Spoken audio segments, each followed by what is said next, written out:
반갑습니다. 네, 감사합니다. 아이고, 감사합니다. 오늘도 와주시고. 아침에 비가 내리더니 지금은 날이 환히 겠네요. 참 좋습니다. 사람 이제 늙어가죠. 늙어감에 있어서 어떻게 살아야지만이 좀 편하게 살 수 있을까, 늙음에 대해서 어떻게 살아야 될까 하는 거 좀 생각을 해보시면 좋을 것 같아요. 노예란 말이 있습니다. 노예근성, 또 그지근성 있는데 대부분의 사람들이 노예근성을 가지고 있고 그지근성을 갖고 있어요. 노예근성은 말 그대로 자기가 자기 마음대로 안 되는 거죠. 자기의 욕망에 노예가 돼가지고 세상의 모든 것, 그건 왜냐면 세상의 그 분별에 너무 익숙해져서 그렇습니다. 보면은. 그리고 자기가 옳다는 것을 주장하고 또 남이 옳다는 것을 그러다 하고, 그것이 세상의 어떻게 보면 이치라고 볼 수 있거든요. 근데 거기에 노예가 돼버리면 꼼짝달싹 못해요. 그리고 그지근성은 늘 뭔가를 상대에게 바랍니다. 이것도 이렇게 해줬으면, 저것도 저렇게 했으면, 전부 자기식이에요. 옳고 그른 걸 떠나서 상대 입장 생각하지 않고 무조건 자기 생각대로 거기에 노예가 되고 있고, 자기 생각대로 남에게 뭔가를 거지처럼 바라는 거죠. 누구나 다 갖고 있거든요. 그래서 제가 이제 책을 뒤져보면 노예에 대한 역사가 언제부터 시작됐는가 하는 걸 보면은, 고대 이집트, 그러니까 기원전 1300년 그때부터 노예가 시작됐대요. 팔레스타인이 그때 이제 기근이 생겨서 먹을 게 없어서 이집트로 대거 몰렸습니다. 그러니까 이집트인들이 팔레스타인들을 노예로 삼았어요. 그래서 뭐 아시다시피 피라미드 건설, 그리고 막 노예를 부려먹었죠. 옛날에 그 찰톤 헤스턴인가 10개 영화를 보면은 그 모세로 등장했잖아요. 찰턴 헤스턴이. 그때 등장한 사람이 아시다시피 모세입니다. 참 멋있죠, 모세가. 모세는 신의 예언자예요. 예언자라는 것은 신의 말씀을 보관하고 있는 겁니다. 그리고 신의 말씀을 이렇게 알려주는 거예요. 그러니까 신이라고도 할 수 있죠. 모세가 참 멋있게 나타났잖아요. 그래서 요구를 합니다. 그대들에게 있어서 노예 해방을 해줄 테니까, 이 이집트 땅에서 해방 시킬 테니까 내 말을 듣겠는가 했습니다. 듣겠습니다. 근데 조건이 있습니다. 이집트인들에게 대한 노예에서 해방시켜주는 대신 신의 노예를 당신들은 대라. 율법에 613가지가 있는데 그거를 지키면 당신들은 여기서 해방될 것이다 해가지고 생긴 게 유대교입니다. 기원전 6세기 정도예요. 그래서 유대교가 탄생했습니다. 유대교는 일신교예요. 야훼신이죠. 근데 기독교의 모태입니다. 이슬람교의 모태예요. 유대교, 기독교, 이슬람교 다 일신교인데 다 똑같은 신인데 이름만 달라요. 그러니까 유대교에서는 야훼신이고, 그리스도교에는 뭐 하나님이고, 그리스도고, 또 이슬람교는 알라신이에요. 이름은 다른데 다 똑같은 신입니다. 노예 해방이 됐습니다. 근데 그때부터 신의 노예가 됐어요. 하여튼 기독교나 이슬람교나 노예에서 해방되는 거는 똑같은 가르침입니다. 다만 방법론에 있어서 다른 거죠. 지금 우리가 나이가 지금 이제 뭐 일반 세상의 기준을 보면 늙었다고 하죠. 50 이상이니까. 그러면 지금 이 순간 우리가 어떻게 살아야 되는가? 조금 세상의 이치, 세상의 상식, 그리고 이런저런 가르침에 조금 해방될 필요가 있어요. 자유는 자기로 말미암습니다. 그러니까 결국 자기가 자기의 어떤 생각, 자기의 가치관, 자기의 잣대에서, 또 세상의 잣대에서 해방이 되기 위해서는 어떻게 해야 되는가? 저는 불교에 답이 있다고 보거든요. 불교에 답이 있어요. 그 철학자, 고대 그리스 철학자 카르네아디스라고 하는 사람이 있습니다. 근데 이분이 카르네아디스라고 하는 그 선판에 물음이라고 하는 걸 갖다가 던졌어요. 물음. 이것은 어떤 내용이냐면 배가 있습니다. 배가 난파됐어요. 배가 난파돼서 배의 널판지, 배 조각, 이 선판이에요. 한문으로는. 배 조각을 의지해서 바닷가에 표류하고 있습니다. 근데 그거는 널판지가 너무 작아서 한 사람만이 의지할 수 있는 정도의 크기예요. 근데 또 한 사람이 바다에 빠져 있다가 그 사람한테 다가갑니다.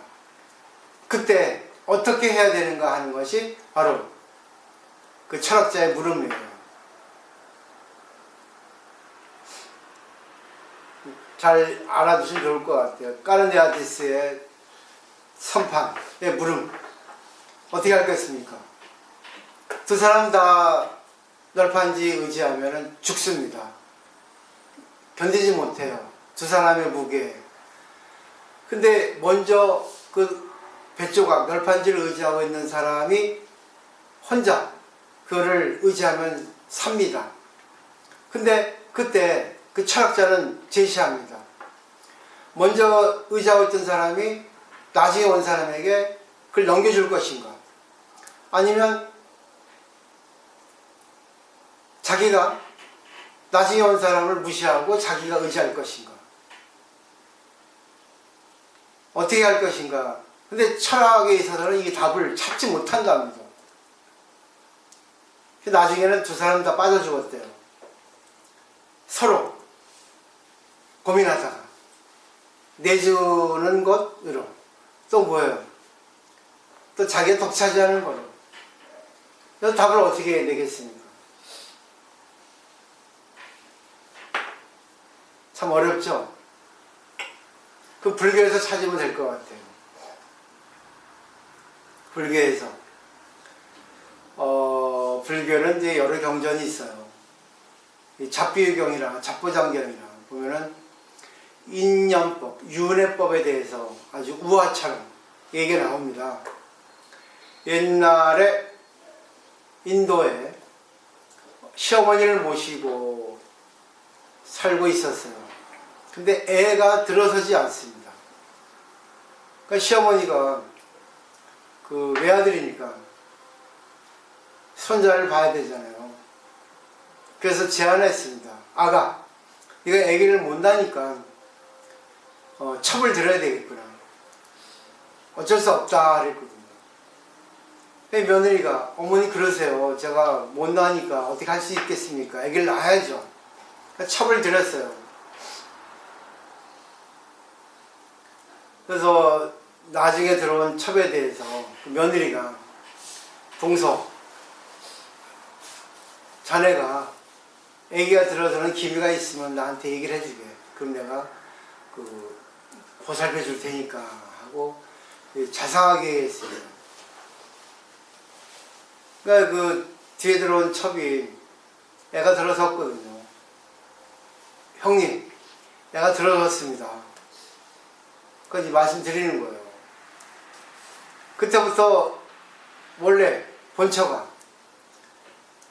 그 들어선 아기를 죽이려고 독을, 아기만 죽이는 독의 양을 써서 음식물에 넣었어요.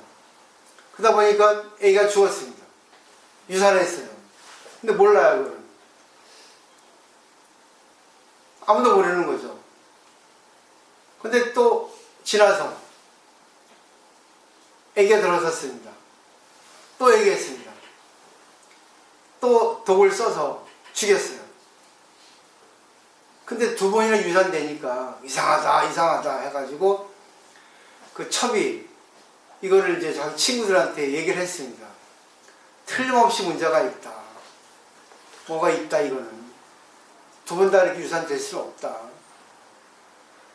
이제는 얘기하지 말고 몰래 숨겨라 했습니다.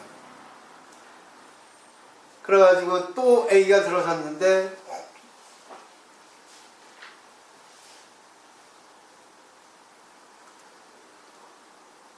얘기를 하지 않았어요.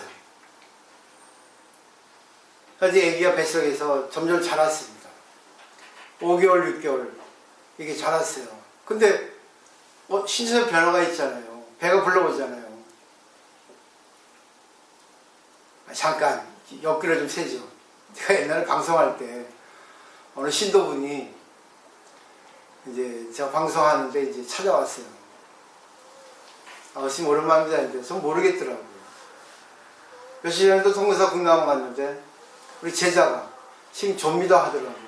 잘 모르겠는데 하니까 지금 제가 지금 20년 전에 배웠지 않습니까? 그때 접니다. 아 그래?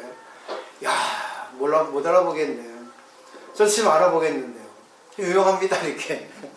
저는 못 알아봐도 이게 제자들이고 신도들이고 저는 알아보는 사람 너무나 많아요. 아, 그래 지금 뭐하나 하니까 어디 선방이 지금 선원장입니다. 그래? 20년 넘었잖아요. 내가 늙은 거 모르고 상대방이 늙은 것만 알고 그 옛날 생각만 하는 거예요. 그래 열심히 근념해라 정진해라 하는 거예요. 그 보살도 못 알아보겠더라고요. 근데 그 보살이 배가 이만큼 나왔어. 임신했습니까? 그랬어. 나도 모르게. 근데 그분이 한 50이 넘은 거야. 그 배가 나온 거야. 그러니까 살이 별로 안 쪘는데, 그 배가 좀 나오는 모양인데, 나이 먹으면 뱃살인가, 여자살. 임신했습니까? 그랬어요. 근데 내가 그것도 모르고 무식하게. 어떻게 그 나이에 임신하겠습니까? 그래서 저거 이렇게 모른 척 해야 되는데, 나도 모르게 임신했어요. 하고 나니까, 아우, 지금 뭐야. 실수했네. 그래서 가버리더라고요. 아이고, 엮기로 샜습니다. 다시 원위치로 돌아오죠. 근데 아는 거예요. 이제 배가 볼록 나오니까. 동서 임신했네? 나도 몰랐는데 임신했나 봐요. 그때부터 이제 독을 준비하는 거예요. 유산시키려고. 근데 이 초기, 임신 초기에는 약을 미량으로 써도 유산시킬 수 있잖아요. 근데 지금은 6개월, 7개월 되니까 소량의 독을 갖고는 안 된다고 생각해서 좀 양을 늘렸어요. 근데 그 애기도 죽고 엄마도 죽었습니다. 근데 그 아내 동사가 죽으면서 형님 두고 보자고 다음 생에 내가 당신을 내가 가만둘 거 아니냐고 내가 어떻게 해서 복수할 거라고 죽었습니다. 그게 이제 까마귀하고 부엉이로 태어났어요. 까마귀와 부엉이로. 부엉이하고 까마귀. 부엉이는 올빼미지. 올빼미는 밤에 눈이 보이고 낮에 안 보이잖아요. 까마귀는 낮에 눈이 보이고 밤에 안 보이잖아요. 그러니까 까마귀는 낮에 부엉이를 올빼미를 공격하고 올빼미는 그 대가로 그 보복으로 또 밤에 공격하고 서로 이게 뭐예요? 으르렁 됩니다. 그다가 까마귀가 이제 꾀를 낸 거예요. 그 중에 좀 지혜로운 얄팍한 악지혜를 갖고 있는 까마귀에 있었어요. 재미없나 하품을 하네. 그래가지고 내가 꾀가 있다. 내가 핵책이 있다. 내가 죽은 신용을 해서 좀 날개를 다치고 부엉이한테 구조요청을 하겠다. 그러고 거기서 내가 부엉이를 몰살시키겠다 했어요. 또 들어갔습니다. 날개 하나를 갖다가 이렇게 조금 상처를 입히고 일부러 올빼미한테 가가지고 올빼미 나 좀 살려주세요. 우리 까마귀들 날 못 살고 그래서 내가 올빼미님들한테 구원을 요청합니다. 그러니까 그 중에 또 똑똑한 젊은 애들이 안 됩니다. 분명히 좀 이상한 생각하고 온 거라고. 그래도 저렇게 구제 요청했는데 들어주지 않을 수 있겠냐. 그래가지고 이제 같이 살게 됐어요. 올빼미와 까마귀와 같이. 그래서 까마귀가 이제 세월이 지나니까 나섰잖아요. 그때부터 올빼미 굴 안에 마른 가지를 갖다 이렇게 딱 집어넣은 거예요. 올빼미가 왜 그러냐 하니까 추운 겨울에 추울까봐 이렇게 쓰면은 참 겨울에는 따뜻합니다. 듣고 보니 그럴 것 같거든요. 그래서 나뭇가지를 끌어오는 거를 모아온 거를 갖다 가만 냅뒀어요. 겨울이 되니까 올빼미들이 나뭇가지 이렇게 쌓아놓은 데 가니까 따뜻하거든요. 다 거기 한 그릇 몰렸습니다. 그때 이제 까마귀가 마을에 이제 불을 가져와가지고 불을 질러버렸죠. 다 타 죽었어요. 결국은 잘 생각하시죠?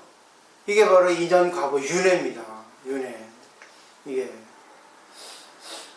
결국은 우리 그 법구경에 배웠죠. 원망을 원망으로 갚으면 끝내 원망을 다 할 수 없다는 거예요. 계속 우리가 살아가면서 나하고 꼭 적이 되는 사람이 있고 왠지 주는 거 없이 미운 사람이 있어요. 근데 그건 질투입니다. 이거. 근데 영원히 이거는 질투해가지고 이걸 이길 수가 없어요. 질투의 노예가 되는 거예요. 욕망 때문에 그랬습니다. 저 사람이 왠지 주는 거 없이 믿거든요. 근데 그거는 어쩔 수 없어 전생의 인연이에요. 윤회입니다. 근데 그거를 내가 어떻게 받아들여야 해야 되는가 하는 거는 결국 뭐예요? 상대를 어떻게 보는 거에 달려있거든요. 또 그 경전에 이런 말이 있습니다. 왕에게 4명의 왕비가 있었어요. 첫째, 둘째, 셋째, 넷째. 근데 왕은 셋째 부인을 그렇게 좋아했습니다. 그러니까 셋째 부인이 원하는 건 다 들어줬어요. 원하는 것. 그 어느 날 셋째 부인한테 그대가 원하는 거 들어올 테니까 얘기 좀 해라. 지금은 없습니다. 나중에 제가 말씀드릴게요 했거든요. 왕이 죽을 때가 됐습니다. 희한하게 병에 걸려서. 그때 이제 셋째 부인이 조금 영악하죠. 왕이 저번에 저한테 들어주신다는 거 말씀드리겠습니다. 근데 그때는 이제 태자를 책봉하려고. 왜? 죽으니까. 첫째를 장남을 했거든요. 그러니까 이 셋째 부인이 영악하니까 왕에게 가가지고 교활하게 제 아들을 태자로 책봉해 주십시오.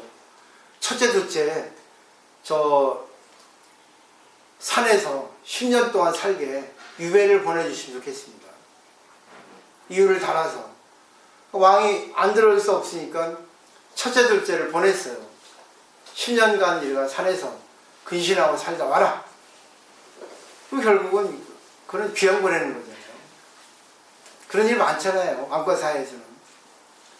저절로 셋째가 왕이 됐습니다. 왕이 책봉을 하는데 셋째는 똑똑한 애고 어지른 애예요. 지가 비록 왕이 됐지만 그거를 하다가 어쩔 수 없이 수용했지만 산에 가서 큰형님한테 가가지고 형님 저는 도저히 이걸 제가 어쩔 수 없이 받았지만 형님이 이걸 이어받으셔야지 저는 이어받을 수 없습니다. 그러니까 둘째가 옆에다가 맞습니다 형님. 형님을 받으셔야죠. 안 된다. 나는 부왕이 아버지가 10년 동안 여기서 근신하고 있었는데 난 그걸 어길 수 없다. 안 된다. 어쩔 수 없이 돌아갔어요.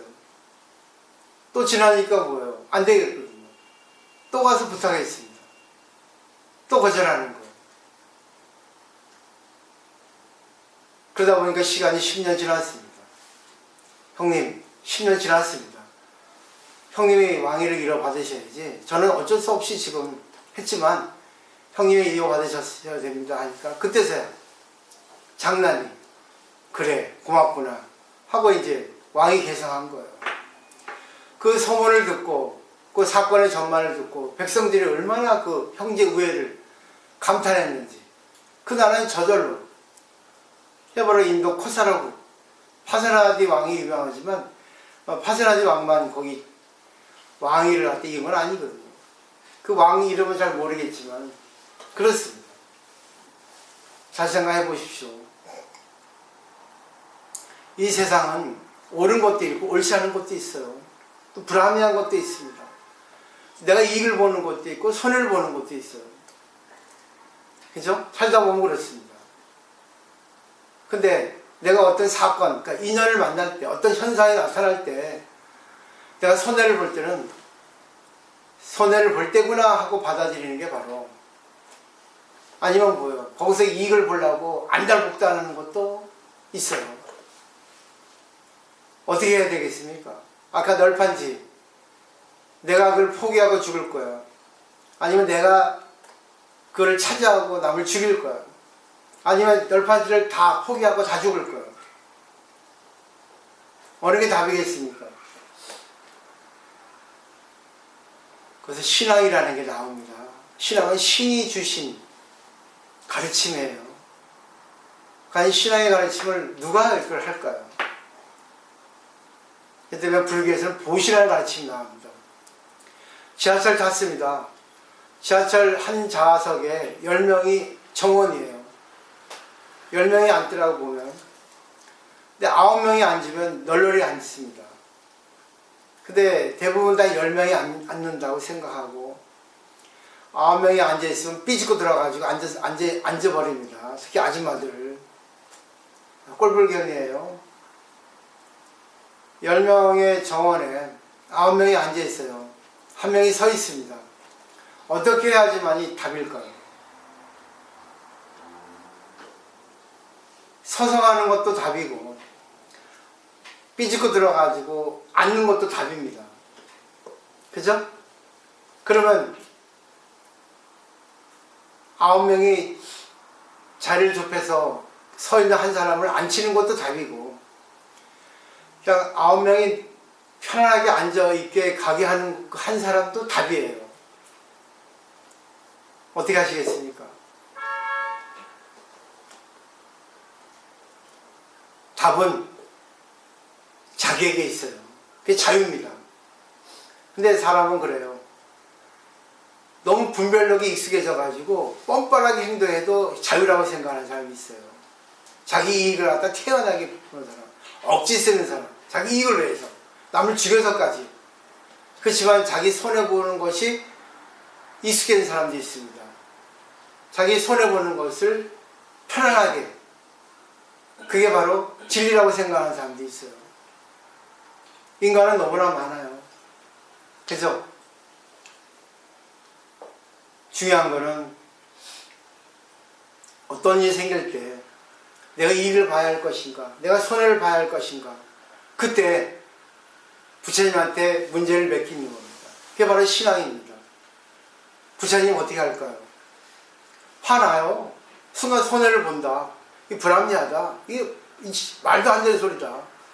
손해봅니다. 누구나 당황합니다. 그때 부처님 어떻게 할까요? 그때 답이 나옵니다. 손해봐라. 아니야, 네가 해볼 때까지 해봐라. 그리고 손해보게 될 때는 손해를 봐라. 네가 또 그때 이익을 봐야 할 때 이익을 봐라. 이게 바로 신앙의 자세입니다. 아무리 해도 안 되는 건 안 되고 아무리 안 해도 되는 건 됩니다. 그 여행길을 두 사람이 친구가 가죠. 산길이니까 옛날에 산길 가다가 곰을 만났어요. 근데 한 사람은 곰을 만났는데 두 친구가 너무나 당황하지 않겠습니까? 한 친구는 잽싸게 나무에 올라갔습니다. 한 친구는 늦어가지고 그래도 뭐예요, 위기일발이죠. 그러니까 그 순간 제가 떠오릅니다. 아, 곰은 죽은 시체는 안 건드리더라. 그래가지고 죽은 차 하고 있었잖아요. 곰이 죽은 차 하는 그 친구에 와가지고 했잖아요. 그거 맞고 그러다가 갔잖아요. 나무에 있던 친구가 내려와가지고 곰이 너한테 뭐라 하디 하죠. 그 친구가 그러죠. 위기에 직면했을 때 친구를 돌아보지 않은 친구를 사귀지 말라 하더라. 그랬습니다. 근데 그건 웃기는 얘기예요. 갑자기 다 죽게 생겼는데 무슨 친구 나발이고 어딨어요. 순간순간 나오는 거지. 그죠? 그건 아무리 있지 않습니까? 생이지지. 뛰어난 사람 아니면 그 상황에서는 어떻게 할지 모르고 당황합니다. 너는 너고 나는 나예요. 어떻게 친구를 구할 생각 하겠습니까? 자기 생명이 먼저지. 당황하게 돼 있습니다. 근데 중요한 거는 당황해도 괜찮아요. 당황해도 괜찮습니다. 그때 뭐예요? 정신을 또 하사불성. 호랑이 굴에 물려가도 정신만 차리면 산다. 그때 부처님, 관세음보살. 이게 바로 신앙인의 자세입니다. 그때 답이 나와요. 어떻게 하라고. 부처님의 계시가 옵니다. 부처님이 이렇게 하라더라. 그게 바로 신앙인의 자세입니다. 그러니까 우리가 먹는 거 생겨도 항상 부처님한테 올리잖아요. 이런 부처님한테 소유권이 있는 거예요. 내가 내 인연으로 얻어도 내가 쓴다 하더라도 그건 부처님 주신 거거든요. 그때 인연에 따라서 내가 손해를 보더라도 이익을 보더라도 그건 부처님 주신 거예요. 그러면 걸리지 않습니다. 저 사람이 해필이면 내 옆에 있어가지고 내가 초라하게 보인다. 그건 부처님 주신 인연이에요. 내가 이 사람보다 낫다. 부처님 주신 인연입니다. 왜? 전생의 인연이거든요. 그 인연, 과보를 초월할 수 있는 거는 결국 뭐겠어요?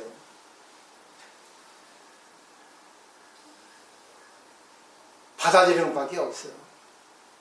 그래. 내가 저 사람에게 전생에는 못했으니까 내가 저 사람을 빛나게 해주는구나. 그래, 빛나게 해주자. 내가 보시한 거잖아요. 저 사람이 나를 빛나게 해주네. 그럼 내가 전생에 저 사람한테 보시했구나. 그럼 보시를 받자. 감사합니다. 당신 덕분에 내가 빛납니다.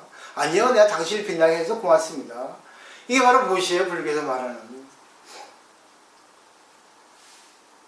그죠? 그래서 공자도 그렇게 얘기합니다.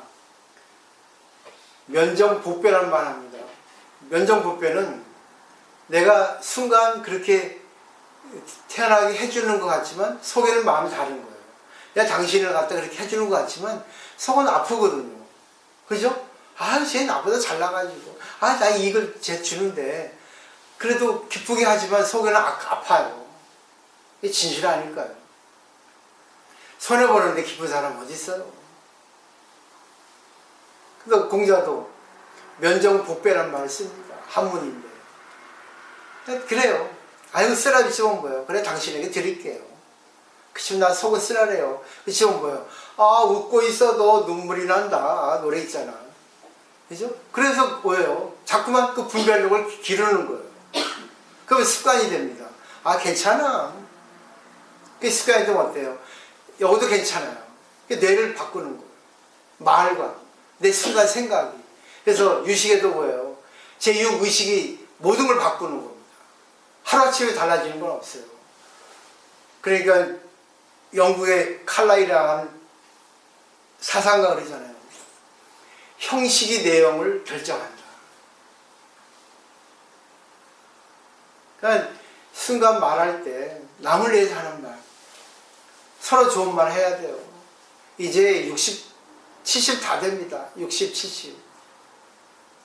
남을 찌르지 마세요. 이제 찔러봐도 상대 안 바뀝니다. 나하고 상대하고 안 좋아. 남 가르치지 마세요. 아무 소용없어요. 원래 뛰어난 사람은 모른 척 합니다. 그래요? 그래요? 하고. 상대를 빛나게 해주려고. 이게 바로 성인이고 보살이에요. 원래 빈수레가 요란합니다. 진짜 똑똑한 사람은요, 그냥 가만히 있어. 묵묵히. 그러고 뭐예요? 바보처럼 행동한다고. 김도환이 나는 바보처럼 살았군요. 이게 좋은 거야, 바보가. 영리한 바보가 돼야죠. 영리하지만 바보야.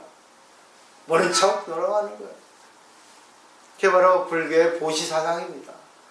그렇게 한번 생각을 한번 이렇게 정리해 보세요. 그럼 누가 해도 안 걸리고, 저도 되고, 못나도 되고, 아무리 잘나도 불행한 사람이 있고, 아무리 못나도 행복한 사람이 있고, 아무리 부자해도 불행한 사람이 있고, 아무리 가난해도 행복한 사람이 있어요. 어떻게 할까요? 행복한 사람은 다 져주는 겁니다. 다 남에게 이익을 주는 사람이에요. 나 편해.